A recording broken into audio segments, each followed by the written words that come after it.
ಕವಿತಾ ಬಾರೆ. ಏನೇ ಇದಕ್ಕಿದಾಗಿ ಬಂದೆ? ಅಮ್ಮ ನಿನ್ನ ಹತ್ರ ಸ್ವಲ್ಪ ಮಾತಾಡ್ಬೇಕಿತ್ತಮ್ಮ.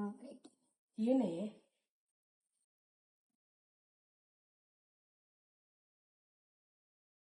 ಅಮ್ಮ ನಾನು ಒಡವೆಗಳನ್ನ ತಗೊಂಡ್ಬಂದಿದ್ದೀನಿ. ನಮ್ಮ ಮನೇಲಿ ಯಾಕೋ ಸೇಫ್ ಅಲ್ಲ ಅನ್ನಿಸ್ತಾ ಇದೆ ಅಮ್ಮ. ನಿನ್ನ ಹತ್ರ ಇದ್ರೆ ಸೇಫ್ ಆಗಿರುತ್ತೆ. ನಂಗೆ ಯಾವ್ದಾದ್ರು ಫಂಕ್ಷನ್ಗೆ ಹೋಗ್ಬೇಕಂತಂದ್ರೆ ನಾನು ಬಂದು ತೊಗೊಂಡೋಗ್ತೀನಿ. ಅಲ್ಲಿವರೆಗೂ ಇದನ್ನ ಇಲ್ಲೇ ಇಟ್ಕೊಂಡಿರು. ಅಷ್ಟೇನಾ?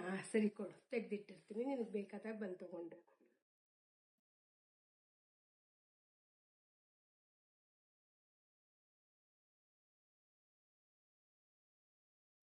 ಆಫೀಸಲ್ಲಿ ಲೋನ್ ಕೇಳಿದ್ರಲ್ಲ, ಏನಾಯ್ತು?